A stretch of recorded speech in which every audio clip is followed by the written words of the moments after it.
के लिए कितने सितम उठाए हैं शहजादी ने, कितने सितम उठाए। इससे बढ़ के और क्या हो गया, शहजादी ने अली के लिए अपनी पसलियां तुड़वा ली। पसलियां टूटने का पूरा मंजरनामा शेख अब्बास क़ुम्मी अलैहिर्रहमत ने बयान किया है। मुझे पता है आपको रोने के लिए किसी हवाले की ज़रूरत नहीं है, मगर हवाला इसलिए पेश कर रहा हूँ ताकि रोते वक्त किसी इश्तिबा की गुंजाइश बाकी न रहे। शेख अब्बास क़ुम्मी का हवाला इसलिए पेश किया है कि आप में से हर शख्स शेख को जानता है, जिनकी आप मफातिहुल जिनान पढ़ते हैं। उन्हीं की किताब है बैतुल अहज़ान, जिसमें आपने शहज़ादी के मसाइब तहरीर किए हैं। उसमें पूरा दरवाज़ा टूटने का, पसलियाँ टूटने का मंजरनामा बयान किया। शहज़ादी ने आवाज़ दी, कैसा शोर है। बाहर से आवाज़ आई, अली को बाहर भेजो वरना हम लोग अंदर आ जाएंगे। कैसे अंदर आ जाओगे, कम दरवाजे में आग लगा देंगे। शहजादी ने कहा कि अंदर तो हसन और हुसैन रहते हैं, फिर भी आग लगा दोगे। कोई भी रहता हम आग लगा देंगे। शेख लिखते हैं दरवाजे में आग लगना शुरू हुई। ये मेरे हाथ जुड़े हैं, मसाइब सख्त हों तो मुझे माफ़ कीजिएगा। आग लगना शुरू हुई। शेख लिखते हैं कि जिस आग जब लगने लगी तो शहजादी दरवाजे को ऐसे, मंजर लिखा है शेख ने, ऐसे दरवाजे को पीछे से पकड़ के खड़ी हुई थी, कहीं दरवाज़ा इधर की तरफ न सरके, ऐसे हाथ करके खड़ी थी। शेख लिखते हैं कि दरवाज़ा जलता जलता ऊपर का हिस्सा लकड़ी का टूट के गिरा। लकड़ी का हिस्सा टूट के गिरना था कि वो जगह नमूदार हुई जहाँ ज़हरा ने हाथ रखे हुए थे। शेख लिखते हैं कि उस जगह का नमूदार होना था जहाँ ज़हरा ने हाथ रखे हुए थे कि जालिम का ताज़ियाना लहराया। ताज़ियाने की ज़र्ब इतनी शदीद थी कि ज़हरा के हाथ की हड्डियाँ टूट गईं।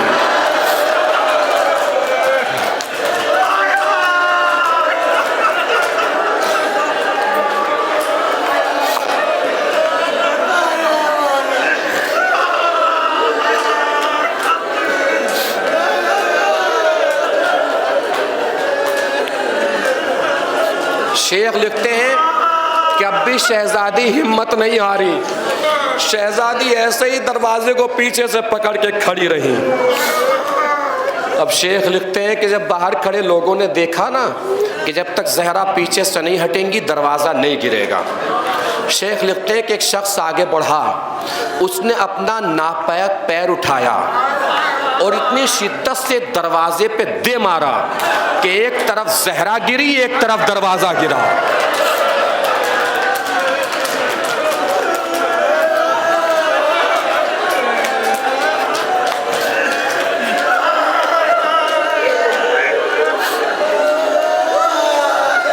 शेख लिखते हैं आगे कि अब भी ज़हरा हिम्मत नहीं आ रही।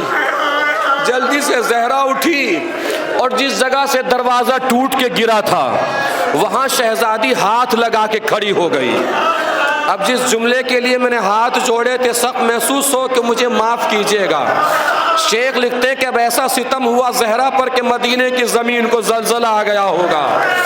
शेख लिखते हैं कि जब जालिम ने देखा ना कि सामने से ज़हरा नहीं हटेगी तो हम अली तक नहीं पहुंच पाएंगे, एक जालिम आगे बढ़ा, उसने बगल से नियाम निकाली जिसके अंदर तलवार थी। नियाम को पलटा, कब्जे की तरफ से ज़हरा की पसलियों पे दे मारा। ज़हरा गिर गई। ये कहती कहती फिजा दौड़ो मेरा मोहसिन मारा गया।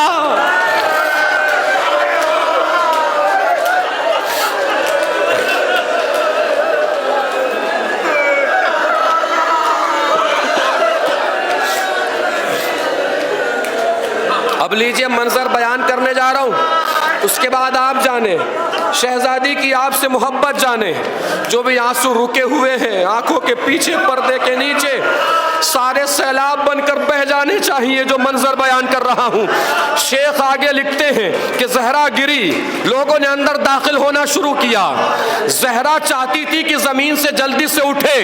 इधर से ज़हरा ने उठना चाहा, उधर से एक शख्स आगे बढ़ा, करीब आया ज़हरा के, इतनी तेजी से ज़हरा के रुखसार पे तमाचा मारा कि ज़हरा का गोशवारा टूट के जमीन पे गिर गया। ज़हरा ने आवाज दी, बाबा आपके बाद मदीना दुनिया बहुत बदल गया।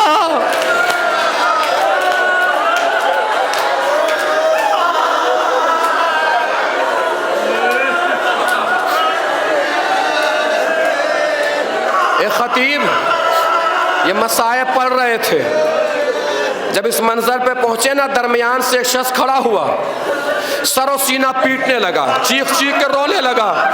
खतीब मजलिस से पूछा, भाई तुझे कौन सा जुमला ऐसा सख्त महसूस हुआ जिसकी वजह से तू इतना तड़प तड़प के रो रहा है? उसने कहा, सरकार मुझे ज़ैनब उम्मे कुलसूम की मुसीबत का एहसास मुझसे बर्दाश्त नहीं हो रहा है। खतीब मजलिस ने पूछा, भाई मसाइब तो मैं शहजादी फातिमा के पढ़ रहा हूँ, तुझे ज़ैनब उम्मे कुलसूम की मुसीबत का एहसास क्यों रुला रहा है? उसने कहा, सरकार मैंने एक दिन अपनी ज़ौजा के रुखसार पे तमाचा मार दिया था। मेरे बुजुर्ग मेरे सर का ताज है, मैं अपने जवानों की बारगाह में अर्ज कर रहा हूँ, कभी अपनी बेटियों को न मारा कीजिए और बेटियों को नहीं, अपनी बीवी पर भी हाथ न उठाया कीजिए, इसलिए कि बीवी तो वो आपकी है, मगर किसी की बेटी है ना, किसी ने अपने जिगर का टुकड़ा आप पर भरोसा करके आपके हवाले किया है।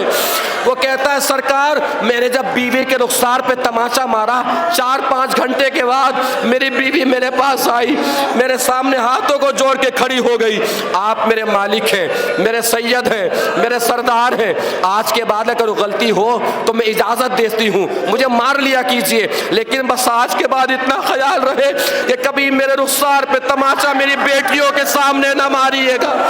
इसलिए कि बेटी आप तक पूछ रही है, अम्मा ये रुखसार पे निशान कैसा? मैं यही सोच सोच के परेशान हूँ, जब ज़ैनब उम्मे कुलसूम ने पूछा होगा, अम्मा ये रुखसार पे नील का निशान कैसा? ज़हरा ने क्या जवाब दिया होगा? ज़ैनब उम्मे कुलसूम को कैसे चुप कराया होगा? ज़हरा ने क्या बताया होगा? कैसे ज़ैनब उम्मे कुलसूम को खामोश कराया होगा? इसी मुसीबत का एहसास मुझसे बर्दाश्त नहीं हो रहा। या ज़हरा